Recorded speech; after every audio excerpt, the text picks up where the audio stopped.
Préface de la première édition. Mars 1835. L'auteur de cette esquisse n'a jamais abusé du droit de parler de soi que possède tout écrivain, et dont autrefois chacun usait si librement qu'aucun ouvrage des 2 siècles précédents n'a paru sans un peu de préface. La seule préface que l'auteur ait faite a été supprimée. Celle-ci le sera vraisemblablement encore. Pourquoi l'écrire ? Voici la réponse. L'ouvrage auquel travaille l'auteur doit un jour se recommander beaucoup plus sans doute par son étendue que par la valeur des détails. Il ressemblera, pour accepter le triste arrêt d'une récente critique, à l'œuvre politique de ces puissances barbares qui ne triomphaient que par le nombre des soldats. Chacun triomphe comme il peut. Les impuissants seuls ne triomphent jamais. Ainsi donc, il ne sera exigé que le public embrasse tout d'abord et devine un plan que lui-même n'entrevoit qu'à certaines heures, quand le jour tombe, quand il songe à bâtir ses châteaux en Espagne. Enfin, dans ces moments où l'on vous dit « À quoi pensez-vous » et que l'on répond « À rien ». Aussi ne s'est-il jamais plaint ni de l'injustice de la critique, ni du peu d'attention que le public apportait dans le jugement des diverses parties de cette œuvre encore mal étayée, incomplètement dessinée, et dont le plan d'alignement n'est exposé dans aucune des mairies de Paris. Souvent donc, il aurait dû peut-être, avec la simplicité des vieux auteurs, avertir les personnes abonnées au cabinet de lecture que tel ou tel ouvrage était publié dans telle ou telles intentions. L'auteur des études des mœurs et des études philosophiques ne l'a pas fait par plusieurs raisons. D'abord, les habitués des cabinets littéraires s'intéressent-ils à la littérature ? Ne l'acceptent-ils pas comme l'étudiant accepte le cigare ? Est-il nécessaire de leur dire que les révolutions humanitaires sont ou ne sont pas circonscrites dans une œuvre, que l'on est un grand homme inédit, un Homère toujours inachevé, que l'on partage avec Dieu la fatigue ou le plaisir de coordonner les mondes ? Ajouterait-il foi à ces bourdes littéraires ? Ne les a-t-on pas fatigués des systèmes boiteux, des promesses inexécutées ? D'ailleurs, l'auteur ne croit ni à la générosité, ni à l'attention d'une époque lâche et voleuse qui va chercher pour 2 sous de littérature au coin d'une rue, comme elle y prend un briquet phosphorique, qui bientôt voudra du Benvenuto Cellini à bon marché, du talent à prix fixe, et qui fait aux poètes la même guerre qu'elle a faite à Dieu, en les rayant du code, en les dépouillant pendant qu'ils vivent, et en déshéritant leurs familles quand ils sont morts. Puis, pendant longtemps, sa seule intention en publiant des livres fut d'obéir à cette seconde destinée, souvent contraire à celle que le ciel nous a faite, qui nous est forgée par les événements sociaux que nous appelons vulgairement la nécessité, et qui a pour exécuteurs des hommes nommés créanciers. Gens précieux, car ce nom veut dire qu'ils ont foi en nous. Enfin, ces avertissements à propos d'un détail lui semblaient mesquins et inutiles. Mesquin parce qu'il ne portait que sur de petites choses qu'il fallait laisser à la critique. Inutile parce qu'il devait disparaître quand le tout serait accompli. Si l'auteur parle ici de ses entreprises, il a donc fallu quelque accusation étrange, imméritée. Cette accusation passera nécessairement dans un pays où tout passe. La préface qui déjà ne signifie pas grand-chose ne signifiera donc plus rien. Néanmoins, il faut répondre. Aussi, répond-il.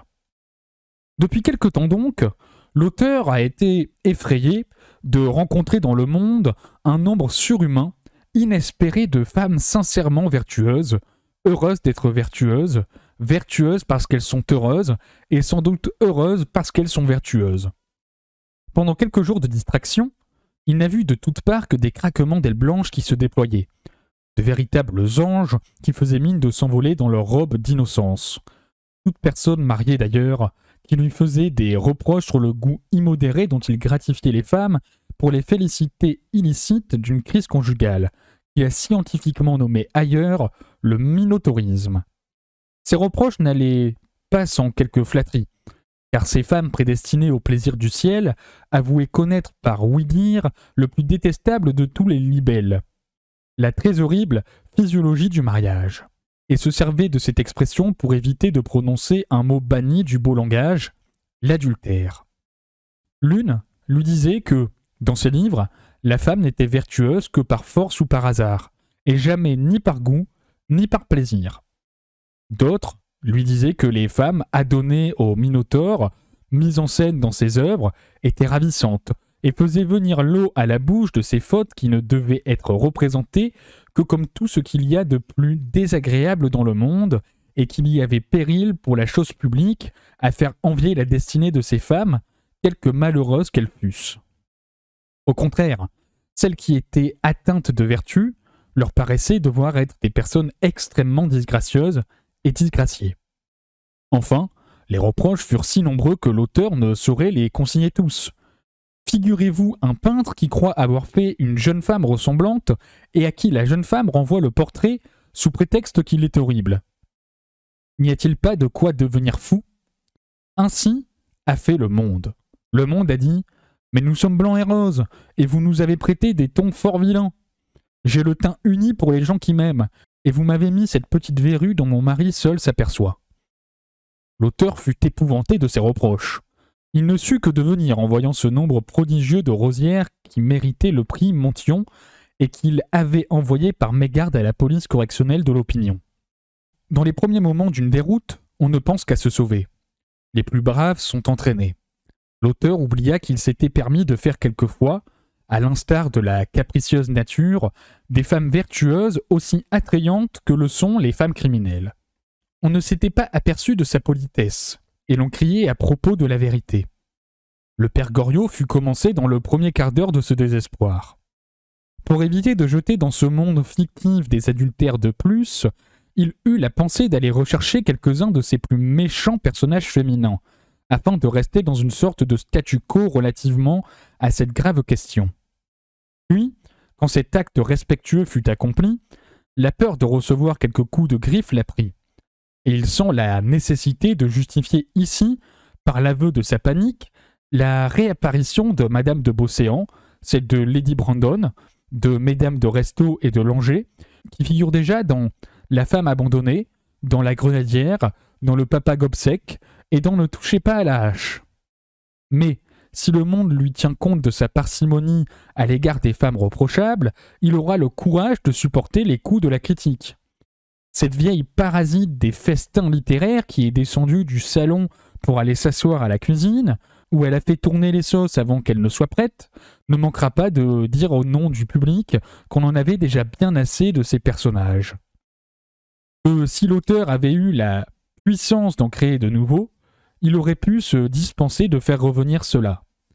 Car, de tous les revenants, le pire est le revenant littéraire.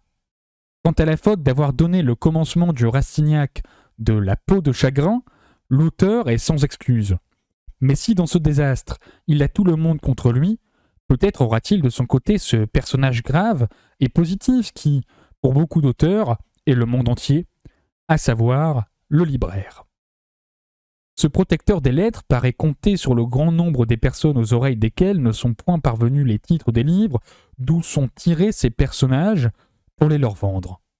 Opinion tout à la fois amère et douce que l'auteur est forcé de prendre en gré. Certaines personnes voudront voir dans ces phrases purement naïves une espèce de prospectus. Mais tout le monde sait qu'on ne peut rien dire, en France, sans encourir des reproches. Quelques amis blâment déjà, dans l'intérêt de l'auteur, la légèreté de cette préface, où il paraît ne pas prendre son œuvre au sérieux, comme si l'on pouvait répondre gravement à des observations bouffonnes et s'armer d'une hache pour tuer des mouches. Maintenant, si quelques-unes de ces personnes qui reprochent à l'auteur son goût littéraire pour les pécheresses lui faisaient un crime d'avoir lancé dans la circulation livresque une mauvaise femme de plus en la personne de Madame de Nucingen, il supplie ses jolis censeurs en jupon de lui passer encore cette pauvre petite faute. En retour de leur indulgence, il s'engage formellement à leur faire, après quelque temps employé à chercher son modèle, une femme vertueuse par goût. Il la représentera mariée à un homme peu aimable. Car si elle était mariée à un homme adoré, ne serait-elle pas vertueuse par plaisir? Il ne la fera pas mère de famille, car, comme Joanna de Mancini, cette héroïne que certains critiques ont trouvée trop vertueuse, elle pourrait être vertueuse par attachement à ses chers anges. Il a bien compris sa mission, et voit qu'il s'agit, dans l'œuvre promise, de peindre quelques vertus en lingots, une vertu poinçonnée à la monnaie du rigorisme. Aussi se rasent quelques belles femmes gracieuses, ayant des sens impérieux et un mauvais mari, poussant la charité jusqu'à se dire heureuse, et tourmentée comme l'était cette excellente Madame Guyon, que son époux prenait plaisir à troubler dans ses prières de la façon la plus inconvenante. Mais hélas, dans cette affaire, il se rencontre de graves questions à résoudre. L'auteur les propose, dans l'espérance de recevoir plusieurs mémoires académiques faits de main de maîtresse, afin de composer un portrait dont le public féminin soit satisfait. D'abord, si ce phénix femelle croit au paradis, ne sera-t-elle pas vertueuse par calcul? Car, comme l'a dit un des esprits les plus extraordinaires de cette grande époque, si l'homme voit avec certitude l'enfer, comment peut-il succomber? Où est le sujet qui, jouissant de sa raison, ne sera pas dans l'impuissance de contrevenir à l'ordre de son prince s'il lui dit « Vous voilà dans mon sérail au milieu de toutes mes femmes. Pendant 5 minutes, n'en approchez aucune. J'ai l'œil sur vous. Si vous êtes fidèle pendant ce peu de temps, tous ces plaisirs et d'autres vous seront permis pendant 30 années d'une prospérité constante. » Qui ne voit que cet homme, quelque ardent qu'on le suppose, n'a pas même besoin de force pour résister pendant un temps si court. Il n'a besoin que de croire à la parole de son prince. Assurément, les tentations du chrétien ne sont pas plus fortes, et la vie de l'homme est bien moins devant l'éternité que 5 minutes comparées à 30 années. Il y a l'infini de distance entre le bonheur promis aux chrétiens et les plaisirs offerts au sujet. Et si la parole du prince peut laisser de l'incertitude, celle de Dieu n'en laisse aucune. Obermann. Être vertueuse, ainsi, n'est-ce pas faire l'usure? Donc, pour savoir si elle est vertueuse, il faut la faire tenter. Si elle est tentée et qu'elle soit vertueuse, il faudrait logiquement la représenter n'ayant pas même l'idée de la faute. Mais si elle n'a pas l'idée de la faute, elle n'en saura pas les plaisirs. Si elle n'en sait pas les plaisirs, sa tentation sera très incomplète. Elle n'aura pas le mérite de la résistance. Comment désirait-on une chose inconnue? Or, la peindre vertueuse sans être tentée est un non-sens. Supposez une femme bien constituée, mal mariée, tentée, comprenant les bonheurs de la passion. L'œuvre est difficile, mais elle peut encore être inventée. Là n'est pas la difficulté. Croyez-vous qu'en cette situation, elle ne rêvera pas souvent cette faute que doivent pardonner les anges? Alors, si elle y pense 1 ou 2 fois, sera-t-elle vertueuse en commettant de petits crimes dans sa pensée ou au fond de son cœur? Voyez-vous, tout le monde s'accorde sur la faute. Mais dès qu'il s'agit de vertu, je crois qu'il est presque impossible de s'entendre. L'auteur ne terminera pas sans publier ici le résultat de l'examen de conscience que ses critiques l'ont forcé de faire relativement au nombre de femmes vertueuses et de femmes criminelles qu'il a émises sur la place littéraire. Dès que son effroi lui a laissé le temps de réfléchir, son premier soin fut de rassembler ses corps d'armée afin de voir si le rapport qui devait se trouver entre ces 2 éléments de ce monde écrit était exact relativement à la mesure de vice et de vertu qui entre dans la composition des mœurs actuelles. Il s'est trouvé riche de plus de 38 femmes vertueuses et pauvre de 20 femmes criminelles, tout au plus, qu'il prend la liberté de ranger tout en bataille de la manière suivante, afin qu'on ne lui conteste pas les résultats immenses que donnent déjà ses peintures commencées. Puis, afin qu'on ne le chicane en aucune manière, il a négligé de compter beaucoup de femmes vertueuses qu'il a mis dans l'ombre, comme elles y sont quelquefois en réalité.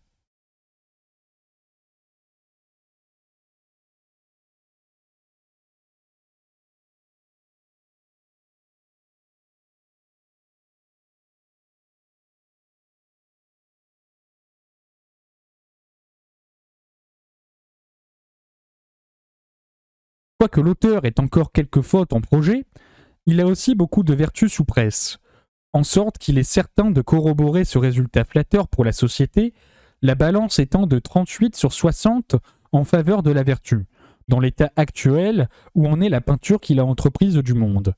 S'il s'arrêtait là, le monde ne serait-il pas flatté?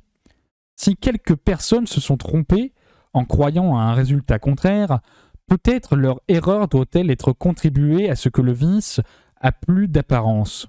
Il foisonne. Et, comme disent les marchands en parlant d'un châle, il est très avantageux. Au contraire, la vertu n'offre un pinceau que des lignes d'une excessive ténuité. La vertu est absolue. Elle est une et indivisible, comme était la République. Tandis que le vice est multiforme, multicolore, ondoyant, capricieux. D'ailleurs, quand l'auteur aura peint la femme vertueuse fantastique, à la recherche de laquelle il va se mettre dans tous les boudoirs de l'Europe, on lui rendra justice, et les reproches tomberont d'eux-mêmes. Quelques raffinés ayant fait observer que l'auteur avait peint les pécheresses beaucoup plus aimables que ne l'étaient les femmes irréprochables, se fait assembler si naturel à l'auteur qu'il ne parle de la critique que pour en constater l'absurdité. Chacun sait trop bien qu'il est malheureusement dans la nature masculine de ne pas aimer le vice quand il est hideux, et de fuir la vertu quand elle est épouvantable. Paris, 6 mars 1835.